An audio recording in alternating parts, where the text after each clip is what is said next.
Let's look at JV with landowner.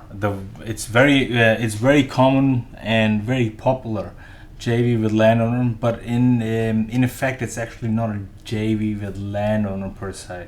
I'll tell you why. It's never a JV with landowner because the Australian Taxation Office can create a lot of issues for the landowner in capital gains calculations. So to avoid that, keep it clean, create a new structure, transfer the land into another entity where both you and your landowner are shareholders, partners, unit holders, whatever. Keep it clean or keep it separate. It attracts stamp duty, but it is better than you getting caught in with the landowner when the ATO is assessing the capital gains tax liability. Okay, having said that, let's look at the 3 common ways to do a deal with the landowner. Number 1, landowner supplies the land and you put in the sweat equity. So his land, her land, their land, and your hard yards. So you put in all the hard yards for that. Use the land as equity to get finance, which is no money down deal. Landowner can realize higher value for land than they can otherwise. So what happens in that? That's your carrot to the landowner, that they can realize higher value for their land than they can otherwise. Now this can only work if the landowner wants more for their land and is willing to wait. So that's the key over here, where the landowner is actually willing to wait. Now they can also opt to roll over their profits into townhouses or apartments or the developed product that will eventually or the developed product, and they can hold these townhouses or apartments as long-term investments. What's going to happen in this deal? Landowner puts in the land, you obtain the permits, use the land to organize the construction loan.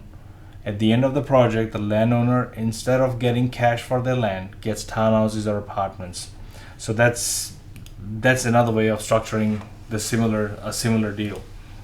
Project, what the benefit is that the project can start quicker as the equity is already in the land.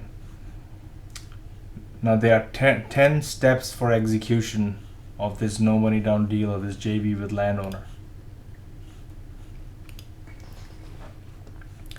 Developer puts in the deal together, transfer the land in a new entity. These are the different steps that you've got to do.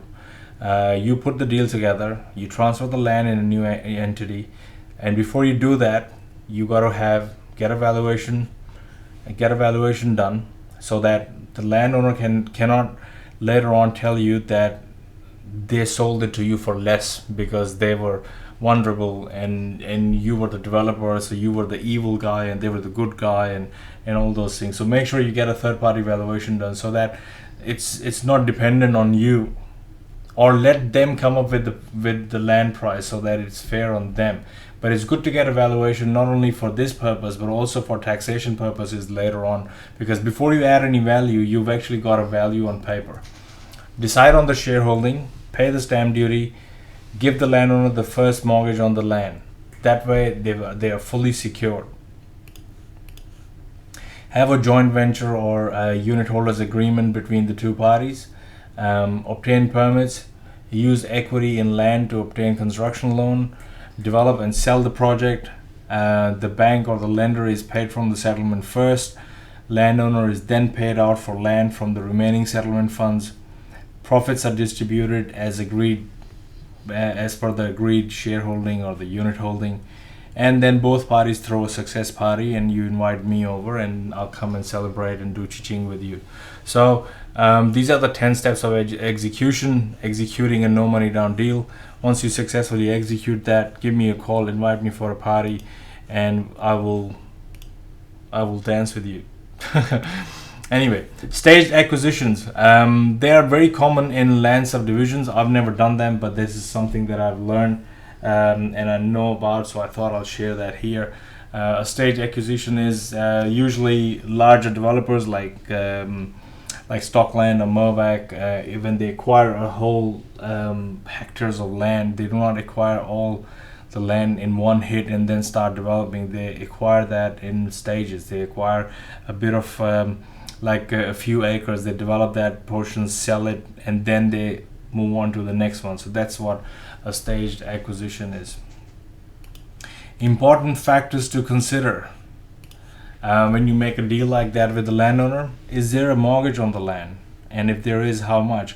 If there is hardly any equity left in the land, there's no point you doing a deal with them, because they are heavily geared. They've got a lot of debt on it, so you can't really use equity that's in the land. So ideally, if the land's unencumbered or at least has 80% equity in it, this deal can really work. Does the site already have a permit? What does the landowner want? When do you pay off the landowner? So these are the important things that you got to consider before you can put a joint venture with the landowner and use the land as equity. Now, there is no one way to actually structure this deal or structure what the landowner eventually gets. It all depends upon what you are able to negotiate with the landowner, so that it's a win-win situation between yourself and the landowner, and you both parties must win. So if you're both not happy doing this, what's the point of doing it? So make sure that both parties are happy doing this and they are both winning. It should look like that they are both winning. They're both getting extra for their effort that they are putting in.